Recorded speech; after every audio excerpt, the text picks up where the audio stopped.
عبد القادر محمد غزال لاعب كرة قدم جزائري ولد في 5 ديسمبر العام 1984 في فرنسا من عائلة جزائرية تلمسانية، يلعب حالياً لصالح نادي الدرجة الثانية لاتينا الإيطالي. يعتبر غزال الابن البكر في العائلة، ولم تكن له اهتمامات أخرى خارج عالم كرة القدم، فحياته بسيطة، بيد أنه يفضل قيادة سيارات الأودي عن باقي السيارات، إلا أن ذلك تقول أمه السيدة فريدة لا يعني له الكثير أمام طموحه الجارف في الذهاب بعيداً في دنيا الاحتراف التي أخذت منه كل الوقت. في 23 من أكتوبر العام 2008 أعلن نادي سينا عبر موقعه الرسمي على الإنترنت خبر استدعاء مدرب منتخب الجزائر رابح سعدان لغزال لتمثيل منتخب بلاده الأصلي، ووافق غزال على العرض. وفي 18 نوفمبر 2008 شارك غزال في أول مباراة دولية أمام منتخب مالي ودياً، وفي فبراير 2009 سجل أول هدف له مع الخضر في مرمى منتخب بنين، حيث انتهت المباراة بفوز منتخب الجزائر 2-1. ثم استدعي عبد القادر غزال مرة أخرى لمباراة تصفيات كأس العالم 2010 ضد المنتخب المصري يوم 7 جوان 2009، وسجل هدفاً برأسه، وفازت الجزائر يومها على مصر بنتيجة 3-1. كما سجل الهدف الأول للمنتخب الجزائري ضد المنتخب الرواندي في المقابلة التي انتهت بنتيجة 3-1 لصالح المنتخب الجزائري. وشارك غزال في كأس العالم 2010 بجنوب إفريقيا مع الخضر، ويبقى طرده في مواجهة سلوفينيا الحدث الأبرز والذكرى السيئة التي سيظل يحتفظ بها، خاصة أن ذلك الطرد حرم المنتخب الوطني يومها من الخروج بنتيجة إيجابية أمام سلوفينيا. ويسعى غزال الذي تقمص ألوان نادي لاتينا هذا الموسم على سبيل الإعارة، قادما إليه من نادي بارما للعودة من جديد إلى المنتخب الوطني قصد المشاركة في التصفيات المؤهلة إلى نهاية إفريقيا 2015 بالمغرب. مشاهدينا الكرام، أهلا بكم في عدد جديد من حصة في ضيافة محاربي الصحراء. هذه المرة عرجنا على لاعب يعد محبوب الجماهير الجزائرية وأنصار الخضر. إن الأمر يتعلق بمهاجم نادي لاتينا عبد القادر غزال. Bonjour Ghazel, et merci d'avoir accepté notre invitation. Merci à vous. Et de nous accueillir ici à Latina. Ça fait un bail Ghazel. Ouais, ça fait un long moment. Oui, exactement. Quel est le secret de ce long silence, Kader? Ça fait bien longtemps qu'on n'a pas lu vos interviews et on vous a pas vu sur les télés ou dans des émissions. Rien de spécial, c'est parce qu'un peu pour tant de choses qui s'est raconté à mon sujet où beaucoup sont fausses. Et j'ai préféré me concentrer sur ce qui est le terrain avec mes objectifs que j'ai en club et tout simplement, rien de spécial. De par Malatina, comment s'est-il passé ce prêt et est-ce que vous vous sentez bien dans ce club qui s'approche de l'accession? Non, ça s'est passé que moi j'ai signé à Parme en fin du mois de juillet et à partir de là il y a eu le fort intérêt de Latina qui voulait faire une équipe pour monter en Serie A. Aujourd'hui, il s'est avéré que ça soit le club ou moi, j'ai fait le bon choix dans le sens où on est à 3 matchs de la fin du championnat, on est 3e à 1 point du 2e pour la montée directe et c'est clair que je suis énormément content. Votre histoire avec le calcio italien a débuté en 2005 avec FC Crotone, si je ne me trompe pas. Maintenant, on est à 9 ans. Les comptes à rebours pour la 10e année ont déjà commencé. Qu'est-ce que vous avez retenu, Ghazel, de votre passage ici au calcio italien? Plein de choses que ça par rapport au rapport avec les Italiens, une autre culture, une autre langue et surtout le championnat italien qui m'a donné beaucoup, qui m'a donné la permission, l'accessibilité de participer à de grands événements comme la Coupe du Monde, la Coupe d'Afrique, parce que c'est par rapport à les clubs et qu'après ça continue en équipe nationale. Et c'est clair que ça m'a beaucoup donné et de pouvoir jouer aussi avec des grands joueurs et très content d'être arrivé dans ce pays et d'avoir fait ma carrière ici. Justement, Ghazel, qu'est-ce que tu as retenu? La chose que tu as retenue de votre passage ici en Italie? Il y en a de mauvais souvenirs, de bons souvenirs. Quel est ton meilleur souvenir ici et la chose que tu as appris dans Déjà, l'Italie? je suis arrivé en Italie, j'étais jeune, c'était la première fois que je partais à l'étranger. Déjà, j'ai appris beaucoup ça m'a permis de grandir au niveau humain, comme on dit, de se faire un homme. Et après, de connaître, de grandes personnes, de grands directeurs, de grands joueurs, et une grande culture, et surtout un pays où vraiment ils m'ont accueilli à bras ouverts, et c'est aussi pour ça qu'après j'en ai fait 9 ans. Entre la Liga française et le calcio italien, y a-t-il une grande différence? Il y avait une grande différence. Maintenant, on voit qu'avec des clubs comme Monaco, le Paris Saint-Germain, Lyon, le championnat français c'est beaucoup relevé ces 2 dernières années. Et après, j'y ai jamais joué, donc je ne pourrais pas porter un judice, mais c'est clair que le championnat italien a toujours fait partie des grandes nations européennes, et c'est une grande satisfaction pour moi d'avoir joué dans un grand championnat comme l'italien. Azel, tu as fait ton passage aussi à la Liga espagnole, à l'Levante aussi. Qu'est-ce que tu as retenu entre le football espagnol et le football italien? Y a-t-il vraiment une différence? Mais une différence plus de mentalité au niveau culture du football. Ce sont 2 pays où l'Italie est plus culture tactique, physique, et alors que l'Espagne c'est plus une culture de possession de balle, un jeu tout à fait différent, une gestion des parties différentes, des matchs. Mais j'en retiens un énorme souvenir, parce que j'ai réussi avec une équipe comme Levante où ça faisait plus de 100 ans qu'ils n'étaient pas allés en Coupe de l'UEFA. On a réussi à faire ce challenge, cet objectif, et même là j'ai eu le grand plaisir de prendre plaisir à jouer. Qu'est-ce que tu as retenu de ton passage à Levante? Magnifique, parce que je suis arrivé au mois de janvier où ils m'ont accepté tout de suite, je suis rentré dans le bain. Et à partir de là, comme je l'ai dit, j'ai joué tout de suite. On avait l'objectif de la Coupe de l'UEFA qu'on a rejoint.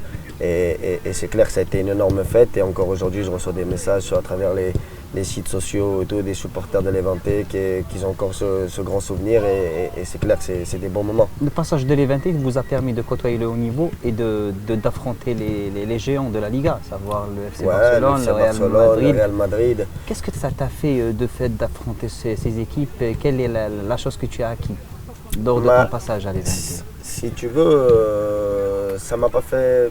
C'est toujours un énorme plaisir de jouer ces gros matchs, ces grosses prestations contre des grands champions comme Messi, Ronaldo.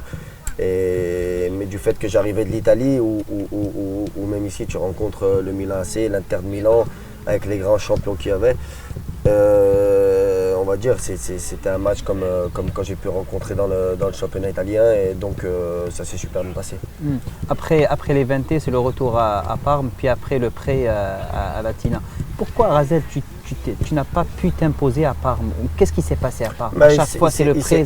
Il s'est passé que je suis arrivé tard, l'équipe était déjà faite, et vu qu'eux connaissaient le joueur, parce que j'ai déjà rencontré en série et tout, puis moi je revenais de ma grosse blessure des ligaments croisés, donc j'étais parti pour faire une saison pleine avec un objectif qui est quand même important, la remontée en Serie A, surtout avec un club comme la China, et c'était un bon choix. Maintenant j'espère qu'on prendre cette montée avec l'équipe et le club, et de pouvoir revenir à Parme en position de force. Kader, lorsqu'on évoque le calcio italien, on ne peut pas faire l'impasse sur les joueurs algériens. C'est clair. Il y a plusieurs, entre autres il y a Mesbah qui est à Livorno, il y a Belfodil, il y a Taider, et il y a récemment Roulem qui a opté pour Naples. Comment jugez-vous le niveau de ces joueurs? Est-ce que le calcio leur convient pour donner une autre dimension à leur carrière? Mais c'est clair que jouer en Serie A, la Serie A comme je l'ai dit, ça fait partie des gros championnats européens, et que de voir des Algériens de l'équipe nationale jouer en Serie A, surtout quand des clubs comme Naples, Livorno, l'Inter de Milan, c'est des clubs importants, et c'est toujours mieux parce que pour l'image un peu des Algériens et de montrer que nous aussi on est capable de pouvoir jouer dans des grands clubs et de pouvoir représenter l'équipe nationale algérienne. Est-ce que le calcio, il forge des défenseurs vraiment? Ça veut dire, il nous donne des défenseurs Donne l'opportunité à des joueurs comme Goulam, des joueurs comme Mesbah, comme Benfoudi et les Taider de pouvoir jouer à un haut niveau et de pouvoir dire que les Algériens ne sont pas que dans les championnats petits ou dans les équipes petites. À 30 ans, qu'est-ce que tu attends du calcio? Est-ce que tu envisages embraser la Série A ou bien d'opter pour d'autres clubs ou bien de changer carrément de championnat? Bah moi c'est clair que, comme on l'a vu ma carrière, moi j'aime bien un peu bouger, changer de club, changer d'équipe, me mettre de nouveaux challenges. Et c'est clair que moi mon objectif c'est de retourner en Serie A. Après c'est clair que c'est important de bien terminer ici. J'ai la délusion déjà du mondial par rapport à la liste, mais ça fait rien, on sera la prochaine, Inch'Allah. Inch'Allah. Tu espères toujours, Gazel? Tu espères toujours retourner en équipe nationale? Moi c'est clair, l'équipe nationale c'est un objectif d'un joueur qui est surtout comme moi, où j'ai fait 30 présences, c'est un objectif énorme. Et quelle présence aussi, hein, il faut le dire. Hein. Et c'est clair que c'est un objectif énorme. Donc, on revient un tout petit peu en arrière à votre première sélection, c'était face au Mali en 2008. Comment s'est déroulé les choses pour toi super bien, parce que je suis arrivé dans le groupe d'ailleurs, c'est le groupe qui a fait la différence pour la qualif 2010 à travers même tout ce qui s'est passé par rapport à l'Égypte et tout. Et super bien, Ziani, Mansouri le capitaine, Bouguera. Comme j'ai dit avant, on était une famille, c'était une famille. Et donc tout de suite ça s'est super bien passé, le match s'est super bien déroulé et à partir de là ma carrière internationale est partie, mais tout de suite. Votre présence avec l'équipe nationale s'est concrétisée lors du match amical face au Bénin, c'était un 11 février. C'est ça, à Blida. À Blida, oui, et tu as marqué le but, Et comme par hasard, tous les buts que tu as marqués avec l'équipe nationale, c'était à Tchakar. Tu as marqué le Rwanda, tu as marqué le Bénin et tu as marqué l'Égypte. Donc, parlez-nous un tout petit peu de votre premier match amical face au Bénin. C'est clair, énormément de pression, le public magnifique. Je dois dire que le public algérien, c'est dur de... Quand tu as joué en Algérie et représenté l'équipe nationale algérienne, c'est dur de retrouver un autre public parce que ce qu'ils te donnent, c'est trop, c'est chaleureux, ils sont derrière l'équipe nationale et c'est pour ça que je ne peux pas penser continuer à jouer en club et ne pas espérer en équipe nationale parce que l'équipe nationale m'a donné énormément. Et c'est pour ça que cette première sélection, je m'en souviendrai tout le temps parce qu'en plus elle s'est formulée avec un but et magnifique. Après la fête, au stade, les gens, donc magnifique. Abdelkader, on essaie de revenir un tout petit peu en arrière au match de l'Égypte. C'était c'était vraiment un match spécial, exceptionnel. On va essayer de revivre la nostalgie, le fameux but que tu as inscrit après celui de Matmour. Parlez-nous du secret de ce but, parce que là, c'était un but extraordinaire, il faut le dire. Là, tu as coupé la trajectoire du ballon et tu as laissé El Hadri en train de ramasser l'herbe. Non, c'est clair que déjà un match super important contre une équipe égyptienne dont toute l'Afrique avait peur parce que 4 fois champion d'Afrique. Et c'est clair que d'avoir marqué, surtout pour un but important dans le sens où c'était la qualification.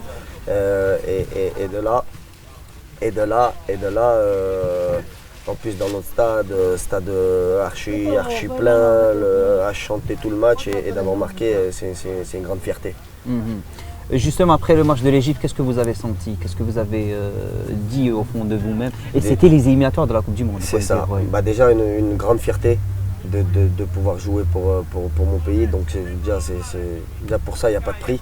Et c'est de là qu'on a pris encore plus de confiance à penser à aller en Coupe du Monde et de dire sinon on a été capable de battre par 3-1 parce qu'on n'a pas gagné volant le match. Vous avez dominé comme il se doit l'adversaire. Et c'est clair que c'est là qu'on a vraiment réalisé qu'on avait nos chances pour aller en Coupe du Monde. Juste après ce match, c'était la victoire face à la Zambie qui vous a donné confiance.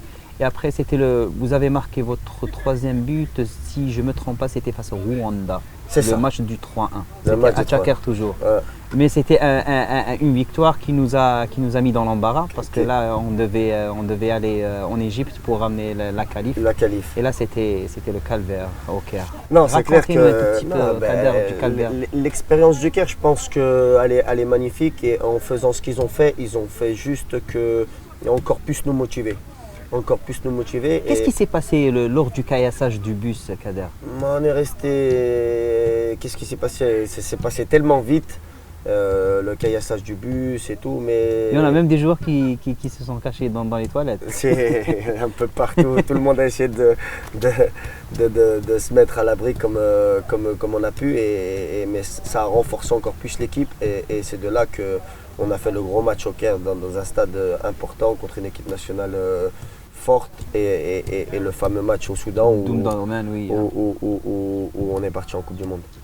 Razel, après le match, la qualification, c'était la CAN. La CAN, on est passé, on a fait un parcours excellent. On a C'est atteint clair. le quart final, mais on n'a pas pu se qualifier face à l'Égypte. Qu'est-ce qui s'est passé le 4-0 face à l'Égypte? Moi, je pense qu'on a encore senti c'était tout de suite après. Est-ce que c'est juste l'arbitrage, vraiment, c'est l'arbitrage qui vous a lésé ce jour-là, ou bien il y a eu je d'autres pense que paramètres? l'arbitrage a fait du sien. Nous, on a chargé trop le match dans le sens où on arrivait des événements qui étaient juste 2 mois juste avant, parce que la Coupe d'Afrique était au mois de janvier. Et à partir de là, on a perdu. Mais après, je pense qu'on a fait une grosse Coupe d'Afrique, où pas beaucoup de gens pensaient qu'on allait faire cette Coupe d'Afrique en éliminant des grosses nations comme la Côte d'Ivoire. Bien sûr, c'était Et- un match référence. Hein. Match Un référence. hein. Et c'est pour ça qu'on doit être fier de ce qu'on a fait. Mhm. Après la CAN, c'était la Coupe du Monde. La Coupe du Monde. Oui, la Coupe du Monde et le fameux match de la Slovénie. Mais la Slovénie. Qu'est-ce qui s'est passé, Ghazal? Bah, Après là, votre incorporation, Mais un carton jaune, puis un autre carton jaune et l'expulsion. bah, je pense que je suis rentré avec trop d'envie de bien faire. Il y trop en a motivé. même qui ont critiqué Saadane, ils ont dit qu'il n'a pas préparé psychologiquement Ghazal. Est-ce que c'est vrai? Non, c'est pas vrai. Sadan a toujours été correct avec moi, a été correct avec toute l'équipe. Et toute l'équipe a énormément de respect avec lui. Et on a préparé tous les matchs de la Coupe du Monde, la Coupe d'Afrique, comme on les a toujours préparés. Et c'est un grand entraîneur. Donc, d'ailleurs, c'est la référence, il a fait toutes les Coupes du Monde qu'il a fait. Et il y en a pas, Dieu sait combien il y en a eu d'entraîneurs. Et c'est le seul qui l'a fait. Donc, c'est que des qualités, il l'a.